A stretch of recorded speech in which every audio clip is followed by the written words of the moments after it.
has been reacting to this imminent reshuffle with a dig at the president. If Akufo-Addo ever reshuffles, then probably he's yielding to pressure from his party, because he himself has always said that he doesn't believe in reshuffle. Well, this is Top Story, always brought to you by Vodafone. Further together.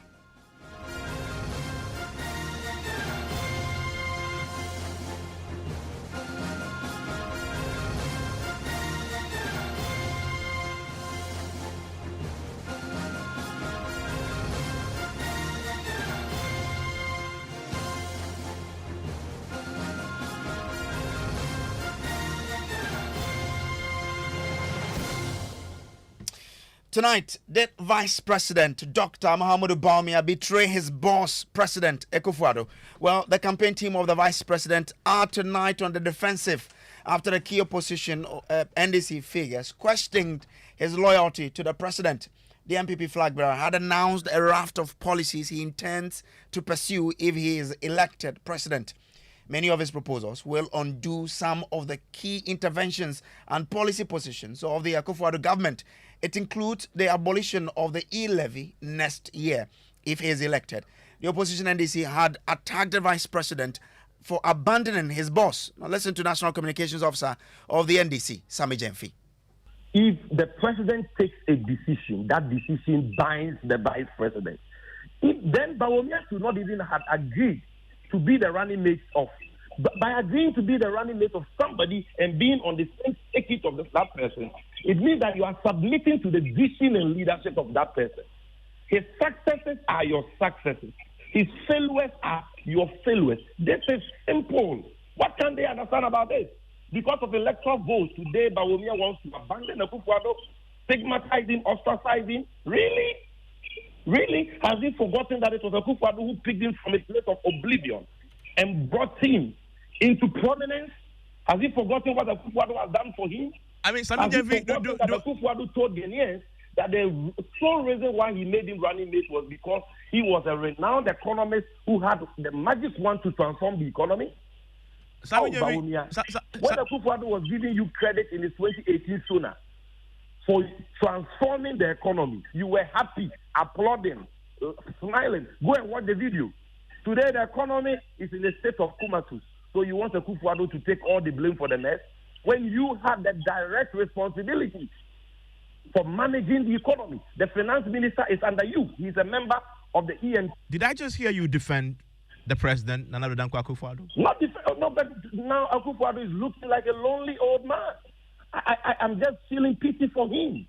That this is the time that his vice president, who he entrusted with the management of the economy, has to stand by him and say, look, we take collective responsibility. We have failed. We could have done things better.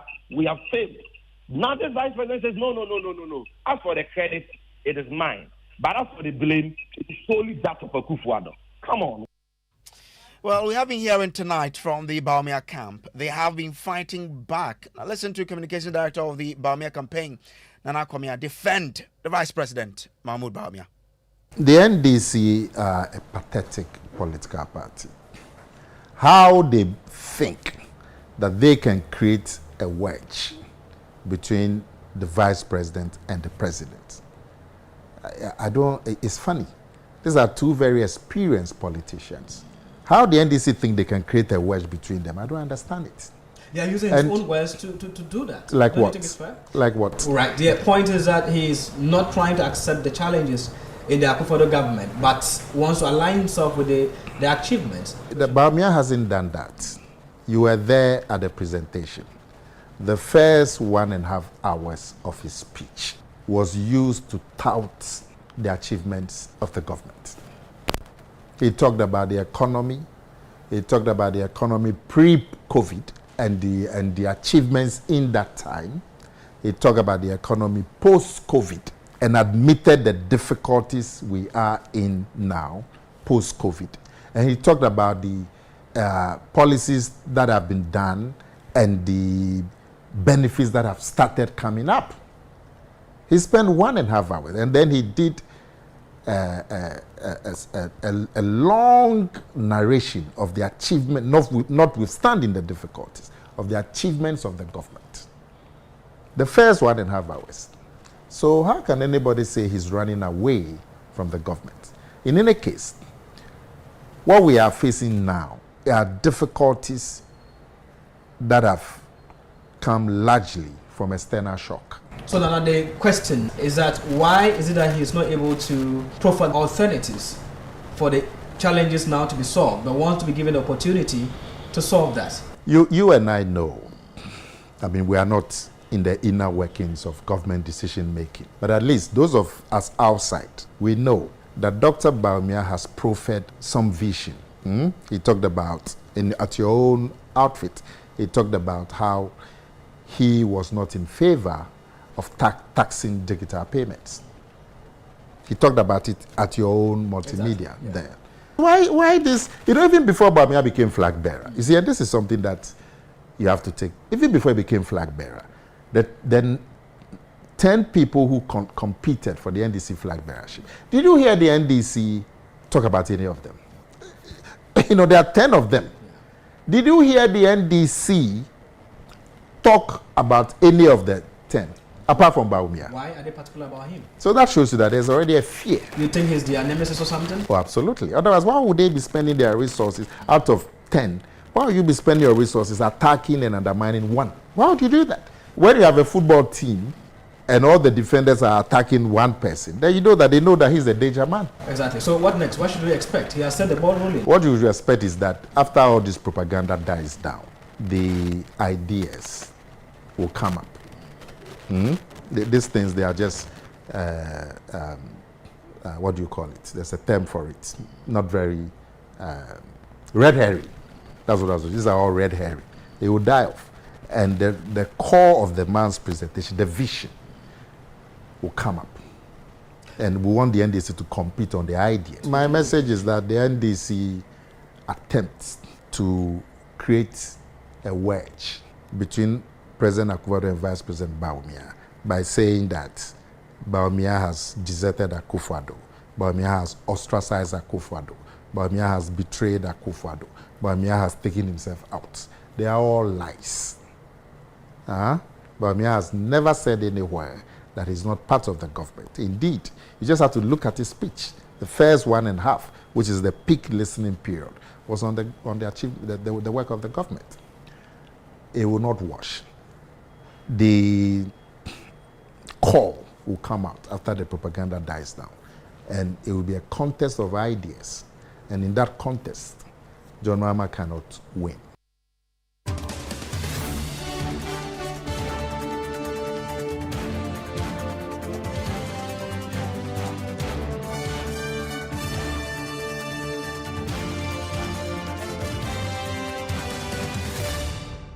So we've heard from the NDC. We've also heard from the Dr. Mahamudu Bawumia's camp. Let's now hear from senior lecturer at the University of Ghana, Dr. Asante, on this controversy. Well, just before we do that, let's bring in Dr. Amachi as well. He is a lecturer, a political science lecturer at the Kwame Nkrumah University of Science and Technology in Kumasi, Dr. Kwesi Amachi.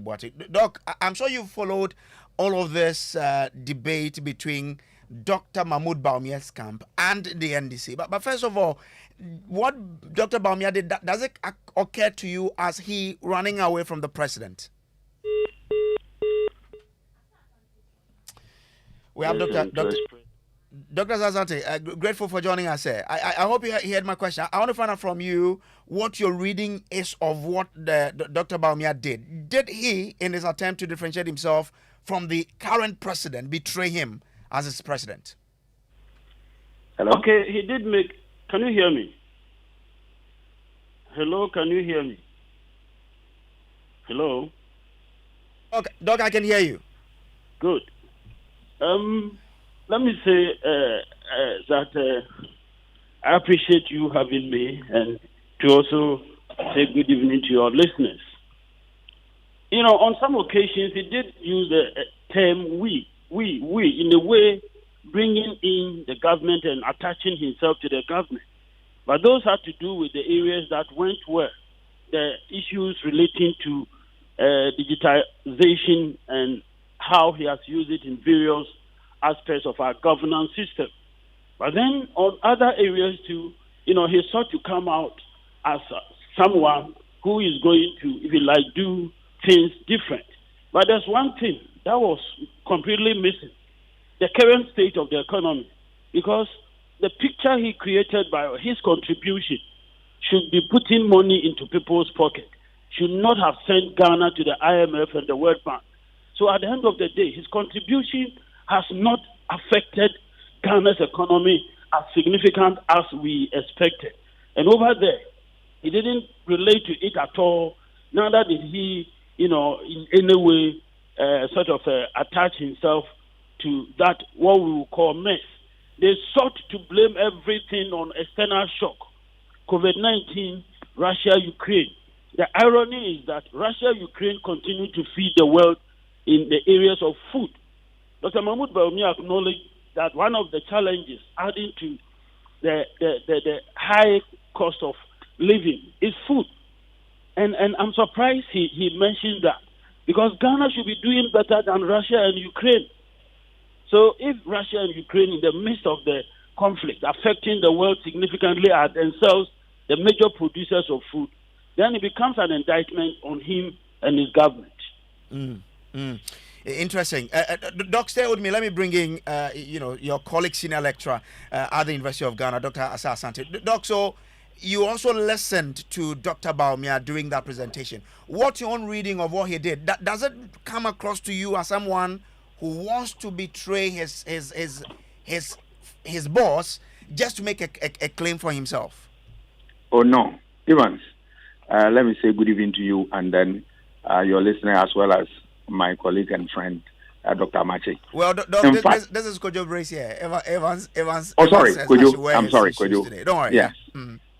If you listen to Bawumia, what he said, there are a number of things you can glean from it. One is that is the last opportunity for him to redeem himself from all the things he has said about previous government, which are rearing their ugly heads in this government.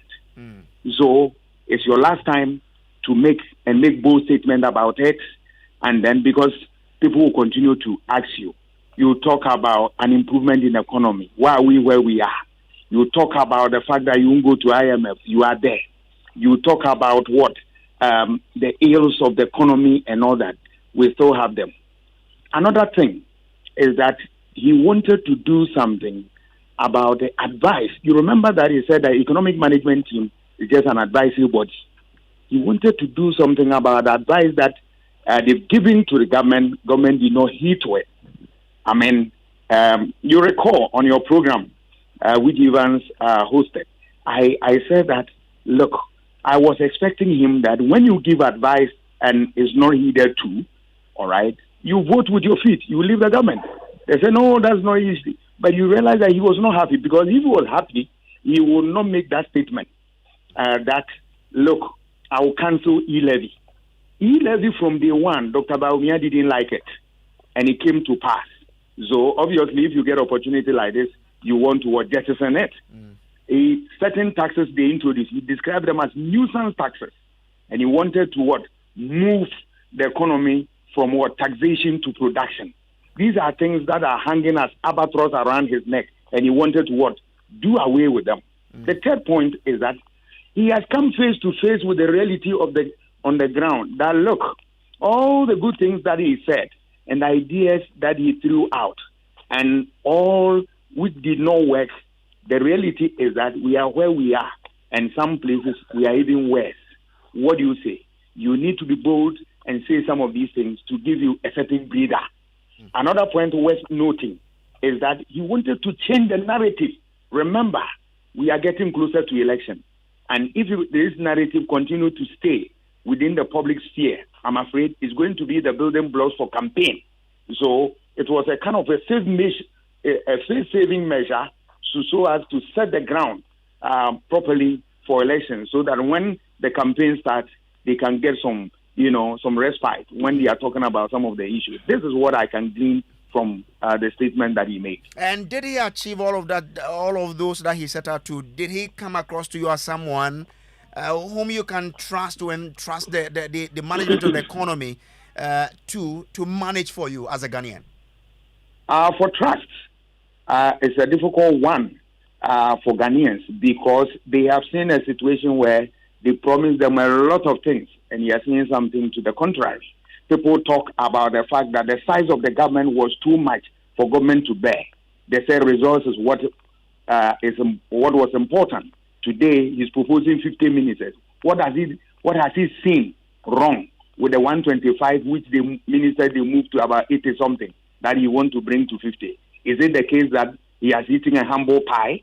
All right. What is it that they have seen on nuisance taxes that they want to, even if he get the opportunity and these laws, to quote him, certain laws remain in the book, such as the VAT, the emission tax remain in the book, he will clear them. It tells you that, look, public opinion is now weighing heavily on his mind and need to do something about it. In governance, public opinion is an important barometer to gauge the mood of voters and the citizenry at large. So if you want to shove it under the carpet, I'm afraid you have your fingers bent. The issue about what? People using cars, consuming fuel unnecessary, government officials and all that. He's talking about leasing of cars. Why is he going on that trajectory? He sees that, look, what people are talking about, there's a real sense in that. So there's a need to have a paradigm shift and the rest of them. So all these things put together are some of the things that Ghanaians will weigh and see whether they will still believe him or not. Remember, we are still waiting for the Sky Train, which never came. We are still waiting for the economy that should move away from Gettysburg to production. We are still where we are. Some of his colleagues, I mean, look at Kennedy Japan, he's saying that 1D, 1F, that the government tells about so much, he doesn't see. He has moved around the 275 countries. There's somebody from his party. Okay. All right. All right. Now, look at the last point let me make, firstly, is the issue of corruption. Look at all the things they've injected into the fight against corruption. Where are we where we are? 43%. And 43, the score of 43, which we have maintained for about 3 years continuous. Remember, the closer you are to zero, the more corrupt your government is. The less than 50 score that you have, it means that there are corruption challenges. All these things are weighing heavily on the minds of Ghanaians, and that will inform their decision to either trust him or not. Dr. Asante and Dr. Machi, stay with me because we're also tonight following another major developing story. In the coming days, President Akufo-Addo is expected to announce a major shakeup in his government to reflect the vision of the party's flag bearer, Dr. Mahamudu Bawumia. Joy News is learning a meeting was held today at the Jubilee House to finalize the names expected to be reshuffled. There has been a wide clamor for a shake-up. Here's the General Secretary of the party, Justin Kodia, a few months ago. My last question goes to the appointees of this government. If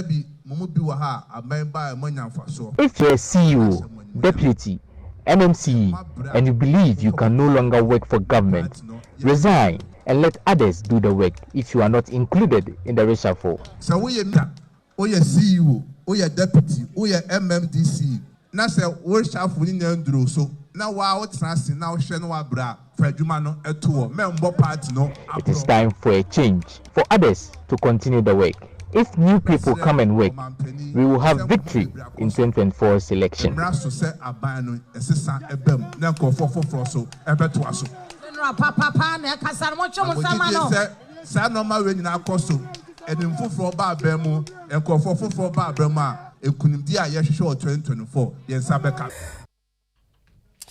But former minority leader Haruna Idrisu says any reshuffle signals a president who is bowing to the pressure from the party. If Akufo-Addo ever reshuffles, then probably he's yielding to pressure from his party because he himself have always said that he doesn't believe in reshuffle.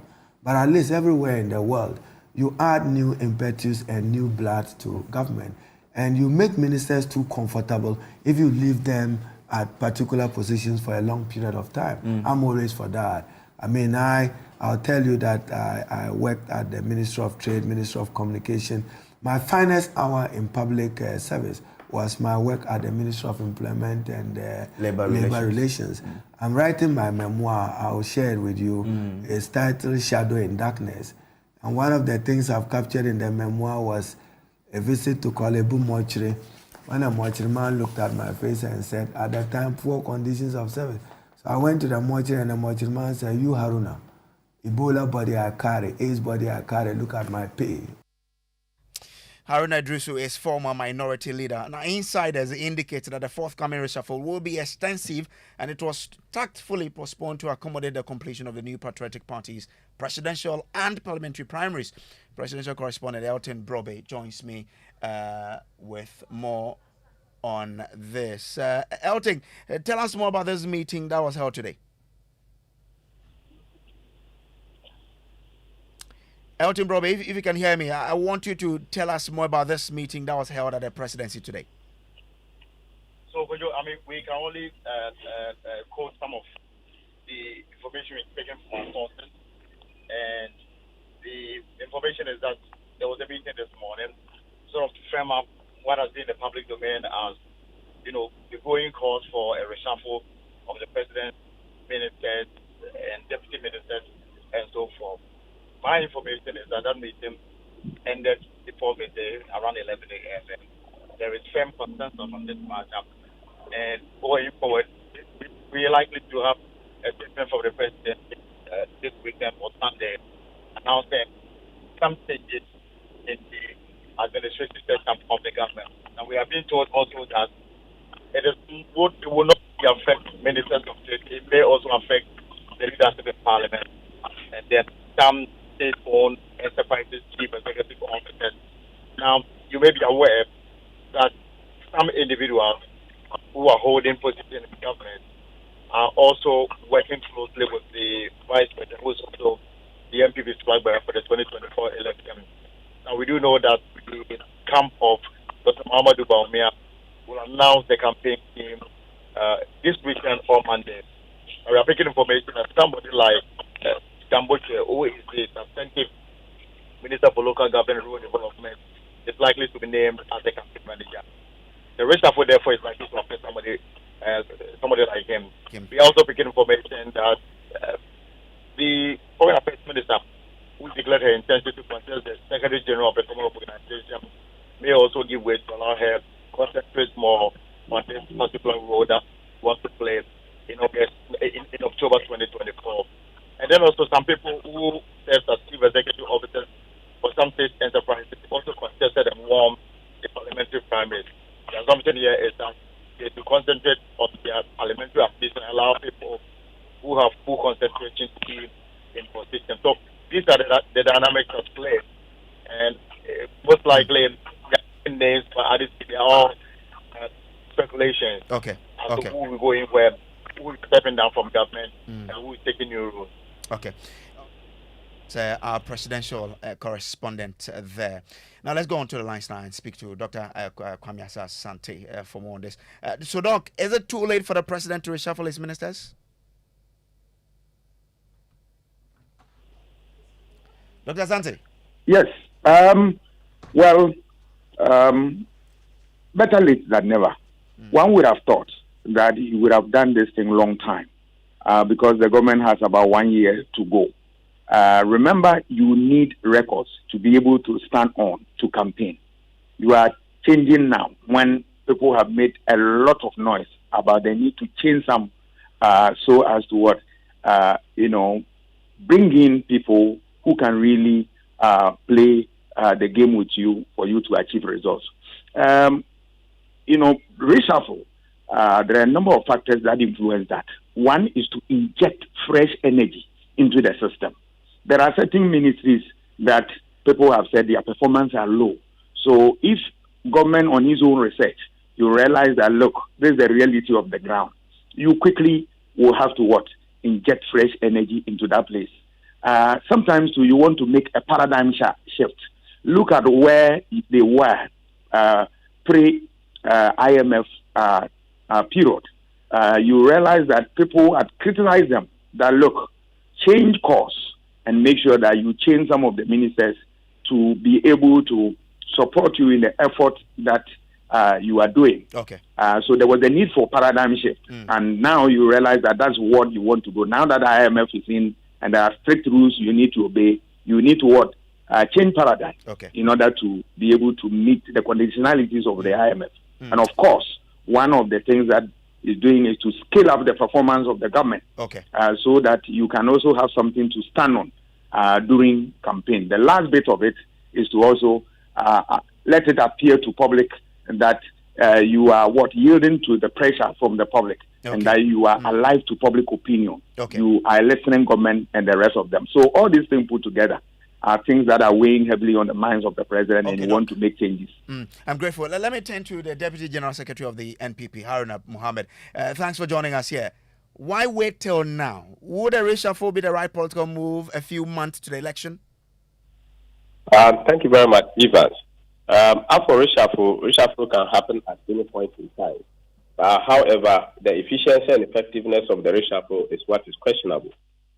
We at the party level, through the General Secretary, have made our point very clear, and we have called on the appropriate authorities to ensure that some level of reshuffle and changing of officials in terms of introduction of new blood is being injected into the governance system.